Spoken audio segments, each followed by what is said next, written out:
Good morning everyone. Have you ever dreamed of a camera only to buy it to get surprised that you may use it completely differently from what you intended? This may have happened to me with my everyday camera that I bought 8 months ago. So in this video I want to explain to you why buying an everyday camera might be a terrible idea for you, why you should avoid it, why you should save your money, and kind of come back on my experience with my RX1R II that I bought in Japan 8 months ago. If you remember, that was quite an experience just to buy it. Welcome to Japan. We're about to go buy a camera right now. I don't think you're ready for it.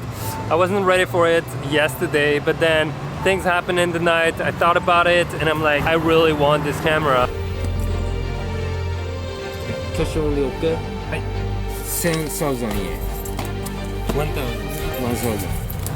We got a little issue. I literally had 230,000 yen and they would not budge. It's 231,000. I'm gonna try to go to the ATM and find a little more cash, but I think I exceeded my limits already.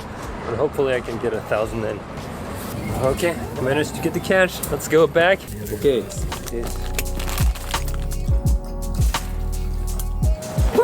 Alright, I'm so excited, it feels like Christmas. It was quite the adventure to get this camera and I loved the experience. Honestly, it was a big part of the process. Now, if you don't know me, my name is Pierre Tinambe. I'm a travel adventure photographer. I share photography adventures here on YouTube, tutorials, and also on the Patreon community with in-depth behind the scenes, some photo breakdowns, and more. So here's the link below if you're interested. But let's get started.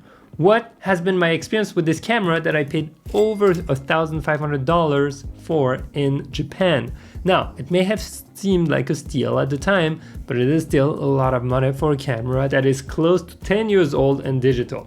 This camera has a 42 megapixel sensor. It is actually one of the tiniest full frame camera with a fixed lens. We have 35mm f2 on this camera, which has been incredible to use. You can watch my other video when I buy it for more specs and in details about this camera, but the most important thing you need to understand here is that I was extremely excited by it, and the result after 8 months is that there's some aspects that are really frustrating in 2024. Now I'm curious, do you have an everyday camera? What is it? Do you love it? Do you use it? How's your experience? Please let me know in the comments below. I can't wait to read your experience. Number one, the autofocus is very slow. It definitely feels like autofocus from 2015 and so on. And with that said, it does alter my experience of using it, especially when I use it every day. I have my daughter and she moves around a lot and very fast, and it may be difficult to actually lock her in. Speaking of autofocus, it's missing a button that I can easily set for back button focus. If you want to learn about back button focus and why it's magical, I have this video for you to watch.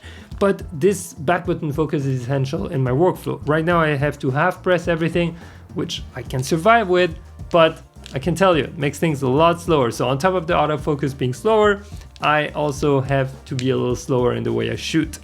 Then what do we have? No touchscreen. I think the no touchscreen, since I can't back button focus as easily as I would on another camera, the problem is the buttons are not like very prominent. I would say the ergonomics would need to be revised on the version 3, and I hope it will be. Sony, if you hear me, please, we've been begging for it. Touchscreen would be a great way to get over that slow autofocus and the back button focus accessibility issue, I would say. Those are things I knew going into it, but I just want to highlight because they really came through in my usage of it after. I thought I would get over them, but some of them are still very present, which make me, in many cases, take my A1 or a more recent camera instead of my everyday camera, even for everyday scenarios. So that's why watch until the end, because if you're hesitating on everyday camera like Fuji X106 or so, I think this will give you a lot of food for thoughts before you make your decision. No crop mode is also something that surprised me.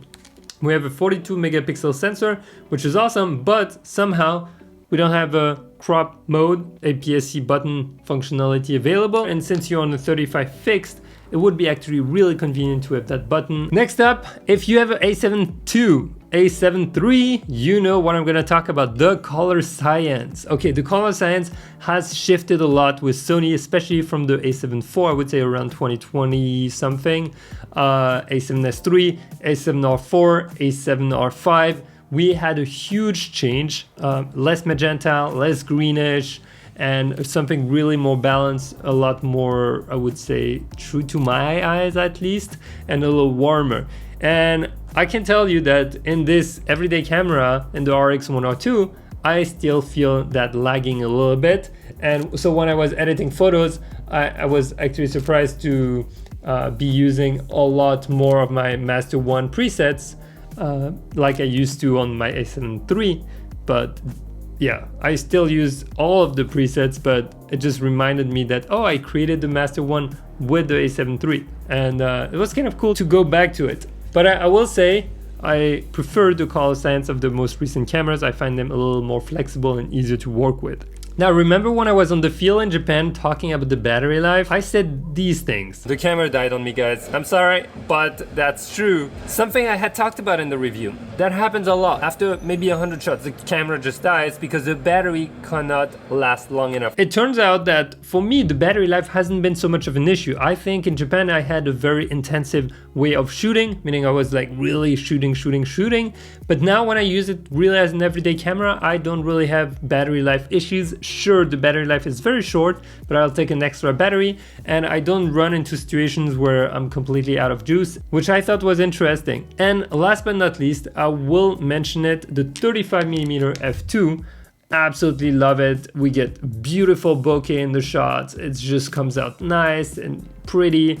But sometimes and often I really wish I had a 24 that I would crop in 2 times, or have that range 1.5 crop and then maybe 2.5 crop, and really covering 24 to, let's say, 50mm, which technically would kind of be possible with that 42 megapixel. Sure, you would lose in the resolution, but I would love that. So if I had to do this camera again, those are the points I would change. And last but not least, and that was only me problem, remember on the field, what happened? All the menus are in Japanese, so I'm gonna be using my Google Translate on this. Well, my camera was fully in Japanese when I bought it, and thanks to you guys, some of you reached out and told me that there was a hack. You could actually hack the software in order to change the language, and I did that. I'll put the link in the description. But thank you so much, that was so helpful. I was actually able to turn my camera into English. Before we get on to why you shouldn't get an everyday camera, why I would not recommend it for a friend, look at this. This is my favorite thing ever, and this is where I think Lumix with the S9 kind of missed something important. Look. Ooh. Okay, you see this? Just doing this is so satisfying. That little viewfinder really transformed my experience and really allowed me to use this camera as a photographer that loves viewfinders, and that's so important. But I'm digressing here. We're here to talk about why, let's see, why not everyday camera? I have it written down here. Why not everyday camera? We getting there. Watch until the end because you'll see the whole reasoning is so interesting and may save you time, money, energy, and actually get you to shoot more. My friend was texting me the other day. He's like, hey, this Fuji X100VI looks kind of cool. I'm thinking of getting it. I'm like, you have a A7 IV Sony and you have some really good prime lenses, zoom lens. You're already shooting outside, you're going out. What do you hope it will do for you?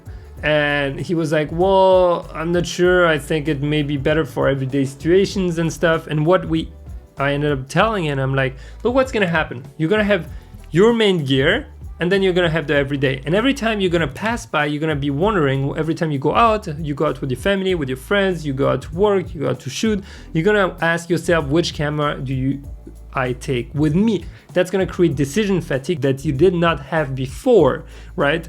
And you may not get results that are extremely different from you slapping on a 35mm prime lens on your A7 IV. So is it really worth it for you to actually add a piece of gear that's gonna make your life more complex? And I have to go through that all the time with several lenses. It adds a lot of decisions for me to make when I go on a trip. I'm not sure which one to take. If I have literally 2 lenses, I don't think about it that much. And that is important. That's something I realized with having my own everyday camera, that I did not anticipate that much having the frustration, even of sometimes being on the field and I was with my daughter and the autofocus would not lock in properly. And I was like, I wish I had my A1, or the subject was super far much further, and I was like, oh, I wish I had my 2470. So it's something that I wouldn't have to think about if I didn't really have this camera or the other camera. So remember, you already have that main camera that you can use for every day. Don't get caught up into the marketing or the idea, that dream of having that tiny everyday camera like I did. Honestly, I just love this camera, right? I'll just admit it. Sometimes I love gear, some pieces of gear I love, and I'm so glad I got this one.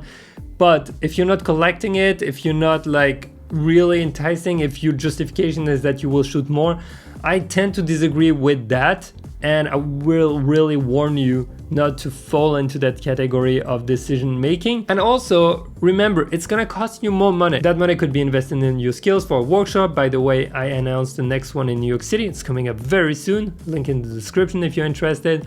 A course, or simply a trip that will allow you to shoot more, right? Those are investments that, in my opinion, are more worth than gear, especially around the beginning and middle part of your learning in photography. And actually also when you're getting tired of shooting always the same things, those things can really reignite your photography. And last but not least, remember, there's a bunch of videos on YouTube that will tell you and try to sell you a dream about everyday photography, right? But you can do it with any camera, even with your phone. So at the end of the day, it really depends on what you're trying to do. Try to be wary of the marketing of companies. I mean, this camera is completely off the market, so there's not much marketing around it, but even me talking about it creates some hype. So just be careful with that.